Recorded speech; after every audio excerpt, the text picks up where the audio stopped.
שלום חברים, תודה רבה שהגעתם לפה, אני מאוד שמח שנרשמתם.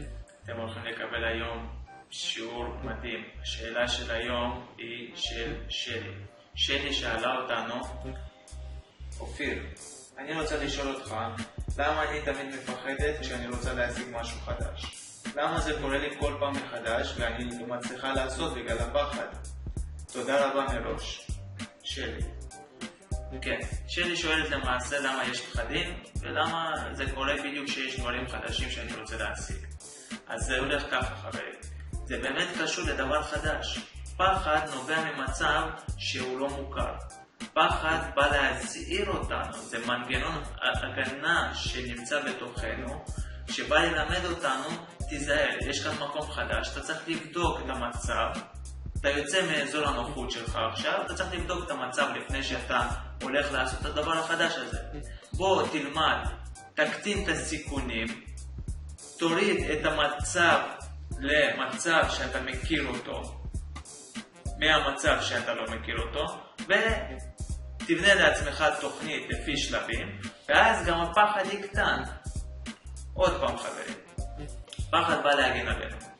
אנחנו צריכים סך הכל לבוא ולמצוא מה הוא בא להזהיר אותנו מפניו.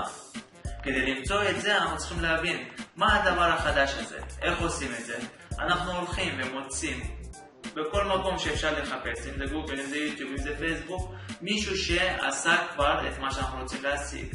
אנחנו מוצאים איך הוא עקף את הפחד הזה, אנחנו מתחילים להוריד את הסיכונים, אנחנו מתחילים להכיר את האזור הזה, ומתחילים לבנות לעצמנו תוכנית. איך עושים את התוכנית הזאת?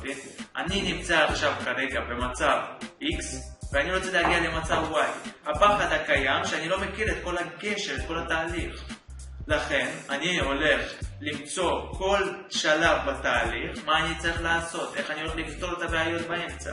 ברגע שעשיתי את זה, האזור הזה כבר מוכר לי. נשאר לי רק ליישם.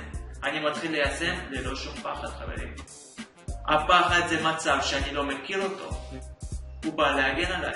זהו חברים, ככה פשוט. לכן אתם צריכים ללמוד את המצב. אתם יכולים ללמוד אותו בעצמכם, או שלחסוך לעצמכם זמן על ידי מישהו שכבר עבר את המחסומים האלה, ובנה לעצמו כבר תוכנית, ושיבוא וילמד אתכם. מישהו שכבר מכיר את האזור החדש הזה. מישהו שיוכל לתת לכם דחיפה קטנה, כדי שתוכלו להשיג את מה שאתם רוצים. תודה רבה חברים, אני מאוד מעריך את זה שאתם נמצאים כאן. מקווה שנהנתם, נתראה בפרק הבא.